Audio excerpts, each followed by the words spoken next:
한국경제TV 생생한 실전 투자 정보 와우퀵. 월 5,000원 커피값으로 투자 정보가 내 손 안에 배달됩니다.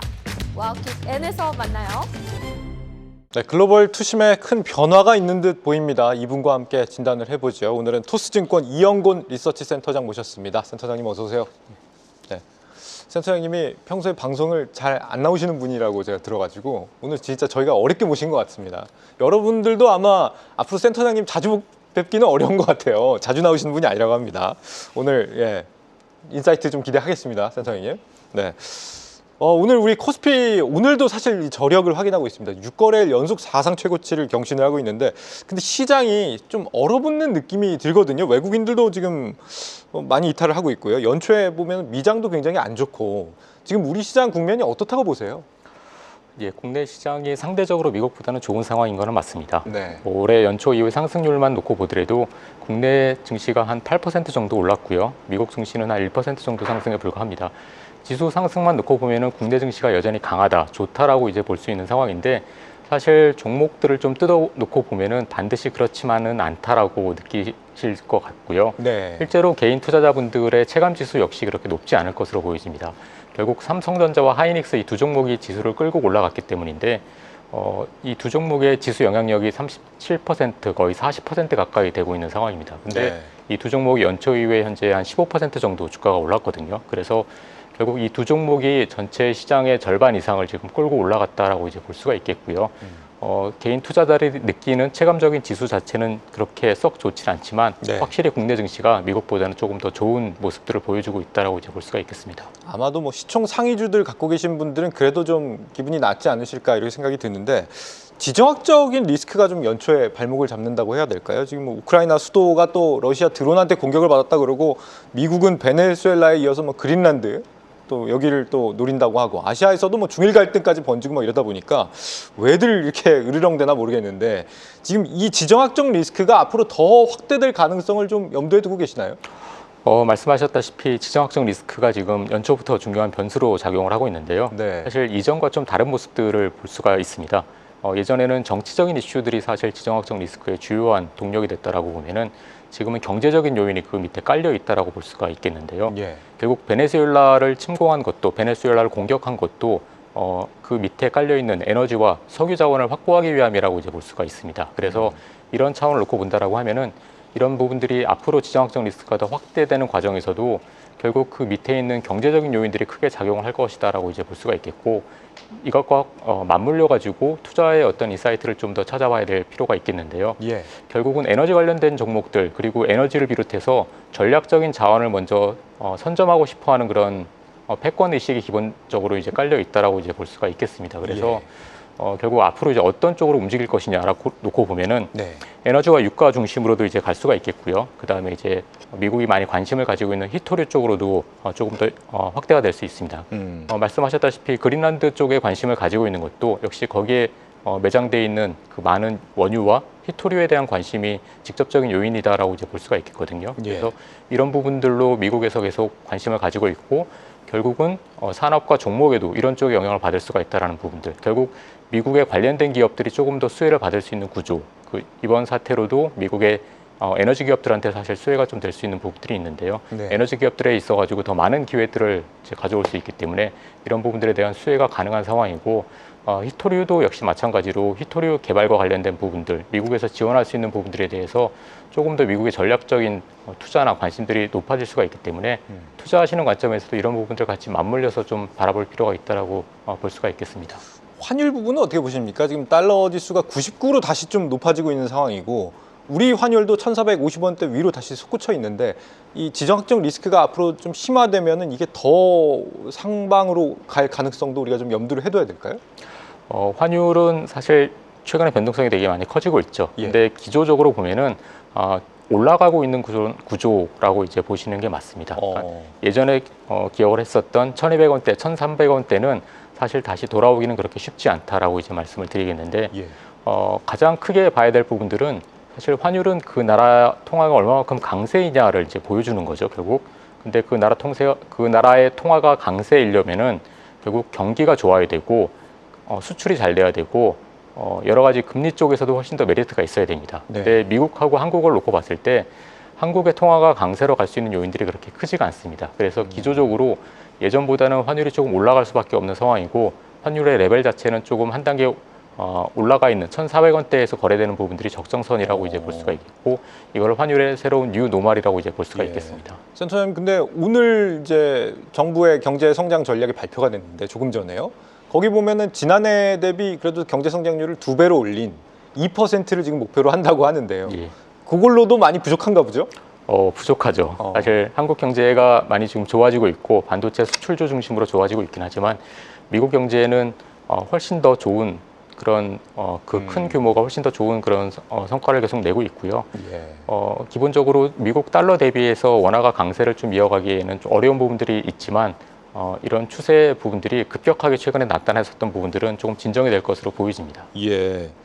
지금 그 연초 일주일간은 일단 코스피가 이 미국 증시보다 그래도 한 4배 이상의 수익률을 내고 있는 상황인데, 근데 블룸버그 설문 나온 걸 보면요, 올해 루저로 꼽힌 자산 1위가 엔비디아인데 4위에 지금 코스피가 올라 있습니다.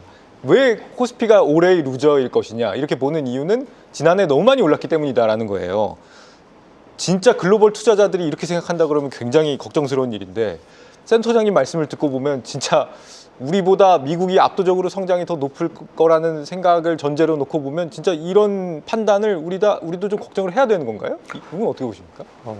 예, 미국이 상당히 좋은 거는 이제 맞습니다만 네. 미국은 이런 부분들이 시장에 많이 반영이 돼 있는 상태입니다. 지금 미국 증시는 4년째 강세 흐름을 나타내고 있는데 그동안 AI 산업을 중심으로 기업 성장이 계속 이어질 것이다라는 것들이 성장에 많이 반영이 돼 있는 상태입니다. 실제로 2023년, 4년, 5년 계속 상승세를 나타내고 있고요. 반면에 이제 국내 증시는 2024년 미국 S&P하고 나스닥이 20% 이상 오르는 동안 코스피는 10% 정도 하락을 했거든요. 예. 그래서 국내 증시는 아직까지 밸류에이션상으로 메리트가 있다라고 이제 볼 수가 있겠고, 엔비디아 말씀을 하셨는데 이제 엔비디아라고 놓고 보면은 엔비디아가 지난 3년 동안 주가가 한 10배 이상 올랐습니다. 예. 주가가 10배 이상 오르는 동안 실적이 15배, 올해 예상치까지 보면은 이제 20배 이상 증가를 했거든요. 결국 주가 상승, 지수 상승을 위해서는 기업 이익이 뒷받침이 돼야 되는 부분들이 뚜렷하고요. 예. 올해 실적을 놓고 보면은 한국이 미국보다 더 기업 이익 실적은 증가할 것으로 보고 있습니다. 미국은 예. 현재 한 13에서 14% 정도 EPS가 증가할 것으로 보고 있는데 한국 기업은 30% 이상 증가할 것으로 기대를 하고 있습니다. 그 부분이 센터장님 사실 제일 궁금한 지점이었는데, 지금 엔비디아는 5개월째 주가가 거의 횡보 중이란 말이죠. 그래서 지금 오늘 미국장만 봐도 빅테크는 좀 부진한 반면 이게 러셀 2000으로 가는 그런 그림을 그리고 있고, 뭐 AI를 다루는 빅테크들이 이런 상황에서 우리 AI 반도체 쪽만 나홀로 잘 갈 수가 있느냐, 이게 이제 굉장히 고민되는 지점이었는데, 말씀하신 것처럼 이제 실적은 좋아진다고 하는데도 사실 그동안 우리가 미국 증시의 영향을 계속 받아오지 않습니까? 미국이 좋으면 우리도 좋고 미국이 안 좋으면 우리도 안 좋고 이런 상황이었는데, 이게 분리돼서 갈 수도 있다고 보시는 거예요, 그러면? 완전히 분리되기는 힘든 상황이고요. 네. 큰 흐름 자체는 미국과 같이 간다라고 보시는 게 맞습니다. 결국 이번 상승의 가장 핵심적인 동력은 AI 산업의 성장이기 때문에 AI 산업을 끌고 가는 미국이 안정된 흐름을 보여줘야지 되는 상황입니다. 다만 이제 그 중에서 특히 이번에 수혜가 되고 있는 부분들이 반도체, 그 중에서도 메모리 반도체 쪽인데, 예. 메모리 반도체 쪽에서의 어떤 공급 부족 현상, 쇼티지 현상이 뚜렷하게 나타나고 있는 부분들이 삼성전자하고 하이닉스의 실적을 이끌고 있고요.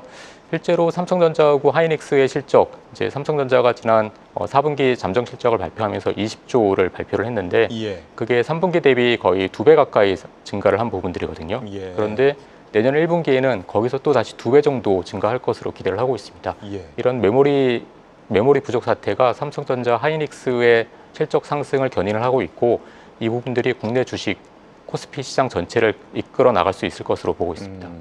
미국의 빅테크들의 실적이 안정적으로 지탱이 돼주는 전제하에서 우리 반도체 쪽의 어떤 강세 이런 걸 좀 기대해 볼 수 있다는 말씀이신데, 삼성전자 지금 주가 14만 원은 그런 어떻다고 보십니까? 그런 업황의 성장 속도와 맞물려 보셨을 때 밸류에이션이 괜찮나요, 지금?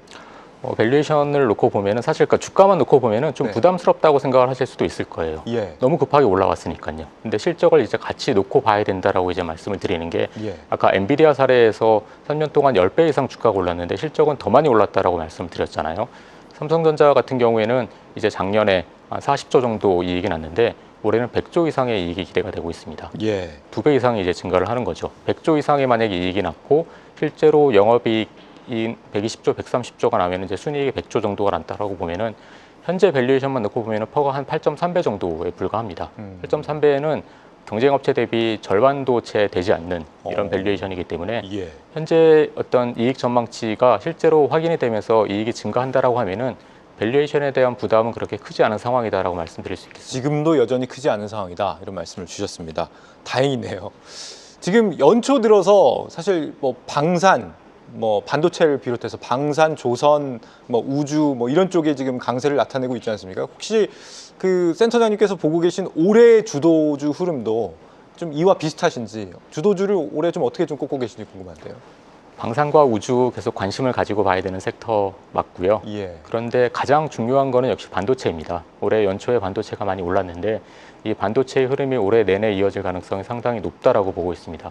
이번 상승의 어떤 사이클, 미국 증시까지 놓고 보면은 AI 산업이 이번 사이클의 가장 핵심 동력이 되고 있고 그 안에서의 현재 반도체, 국내 증시에서는 반도체 기업들이 기업 실적과 국내 증시의 전체를 끌고 가고 있는 상황이기 때문에 예. 기업 이익조차 사실 삼성전자와 하이닉스 이 두 종목이 과거에 한 40% 정도의 전체 이익을 담당을 했었는데 이번에는 거의 50%에 달하는 이익을 이 두 기업들이 달성을 할 것으로 보고 있습니다. 그래서 예. 반도체에 기본적으로 관심을 가져야 되겠고요. 조금 더 관심을 가질 수 있는 부분들은 이제 방산, 우주 가능하겠고요. 그리고 정부 정책과 관련해서 좀 주목할 부분들이 있다라고 보고 있습니다. 정부 정책이요. 예, 정부 정책에서 결국 가장 수혜를 받을 수 있는 부분들, 금융과 주식시장에 대해서 부양책을 쓰는 부분들에 있어서 증권주가 수혜를 받을 수가 있는 부분들이 있고요. 자사주를 많이 가지고 있는 기업들, 그리고 지주회사 이런 쪽으로도 관심을 좀 가질 수가 있는 부분들이 결국 자사주를 많이 가지고 있는 기업들이 자사주를 활용하면서 자본 효율성을 높이는 쪽으로 정부가 유도할 것으로 예상이 되고 있고 예. 이런 흐름들이 이제 올해 본격적으로 부각이 될 것으로 보고 있습니다. 그리고 지주회사까지 말씀을 드리면은 결국 지주회사가 좋은 자회사들을 많이 가지고 있는 경우 그 자회사의 지분 가치가 지금 올라가는 그런 효과가 발생을 할 수가 있고요. 전체적으로 코스피 지수가 한 단계 레벨업이 되면서 지주회사를 바라보는 밸류에이션의 평가가 한 단계 다시 이루어질 수 있다는 측면이 있습니다. 그래서 예. 지주회사하고 뭐 금융주 그리고 자회사 지분 많은 기업들 이런 부분들 같이 관심 있게 보시기를 권고드리겠습니다. 예. 증권주랑 지주사 쪽을 말씀을 주시는데 은행 쪽은 말씀을 안 주시네요. 은행 쪽은 좋게 안 보시나 봅니다. 은행주도 사실상 이제 범금융주라고 이제 볼 수가 있기 때문에 사실 네. 이제 배당 매력이나 이런 게 높기 때문에 앞서 말씀드렸었던 배당주에 관심을 갖고 보자라는 부분들 이제 볼 수가 있겠고요. 예. 이제 은행주에 관련해서는 여러 가지 이제 새로운 규제나 새로운 산업, 디지털 자산을 비롯해서 이런 부분들이 어떻게 흘러가는지가 사실 장기적으로 어떤 불확실성이 조금 남아 있다라는 측면에서 이런 금융 산업이 어떻게 재편되는지에 직접적인 영향을 받는 그런 업종이어서 이런 거를 같이 관심 있게 놓고 지켜봐야지 된다라고 보고 있습니다. 그렇군요. 그 방산주는 지금 하나오션이 뭐 미국 군함 수주가 지금 넘쳐나가지고 뭐 인접한 뭐 다른 조선소 인수까지 검토하고 있다는 소식까지 들리던데 조선 방산 쪽 지금 밸류에이션은 지난해까지만 해도 굉장히 좀 논란이 있었거든요. 현재 수준은 좀 지나치다고 보십니까? 아니면 올해는 더 확장성이 좀 높다고 보십니까? 방산과 조선 관련된 부분들 사실 밸류에이션만 놓고 보면은 당장의 어떤 이익보다는 향후 기대감이 좀 더 많이 반영돼 있다라고 볼 수가 있기 때문에 네. 반도체하고는 약간 다르다라고 이제 볼 수가 있겠고요. 다만 이제 장기적인 성장성, 앞으로 이익이 많이 날 것이고 산업이 되게 좋아질 것이다라는 거를 지금 땡겨와서 주가가 반영이 되고 있는 상황이기 때문에 네. 실제로 기대치만큼 이익이 나는지를 지켜보는 게 꼭 필요하겠고요. 그다음에 그런 성장 스토리 자체가 시장의 기대치에 부합하는지에 따라서 주가 변동성은 조금 더 크게 나타날 수도 있습니다. 그래서 이런 부분들을 좀 계속 주의 깊게 확인하는 자세가 좀 필요하다라고 말씀을 드릴 수 예. 있습니다. 앞서 우리 센터장님께서 에너지 섹터를 좀 강조를 해주셨지 않습니까? 안 그래도 좀 에너지 섹터에는 최근 들어서 투자자분들의 관심도 높아지고 있긴 한데 에너지가 종류가 막 엄청 많거든요. 뭐 정유도 있고 신재생도 있고 원전 뭐 변압기도 있고요. 요즘에 뭐 연료 전지얘기도 있고 다양한 것들이 있는데 센터장님께서 올해 좀 주목하는 에너지 분야가 있으십니까, 특별히? 전력 공급 전력의 부족 현상이 계속 이어질 것으로 보고 있습니다. 그래서 네. 여전히 전력을 생산하는 쪽에 관련된 기업들에 주목을 할 필요가 있겠고요. 그리고 생산이요? 에너지를 만들어내는 데 있어 가지고 어떤 인프라를 구축하는 기업들에 주목을 하고 있습니다. 결국 에너지 공급과 생산을 늘리겠다라는 게 기본적인 방향이고 네. 이런 쪽에 있어서 에너지 인프라를 구축하는 기업들, 미국에서 에너지 인프라를 구축하는 기업들에 대해서 수혜가 가능한 상황이고, 다만 이제 에너지 쪽에서도 에너지 생산하는 쪽에서는 이제 뭐 소형 원전이나 이런 것도 이제 포함이 되겠죠. 근데 에너지 가격 자체는 좀 전반적으로 안정세를 나타낼 가능성이 높기 때문에 에너지 가격 그리고 유가 가격 상승에 따라서 수혜를 받는 기업들은 상대적으로 좋은 퍼포먼스를 내기는 어려울 수도 있습니다. 그래서 유가 가격에 연동되는 에너지 업체보다는 에너지를 생산하거나 에너지 인프라를 그런 구축하는 그런 기업들, 그 다음에 실질적인 전력 생산을 통해 가지고 이익을 거둘 수 있는 기업들, 이런 네. 쪽에 조금 더 집중하는 것이 필요합니다. 네.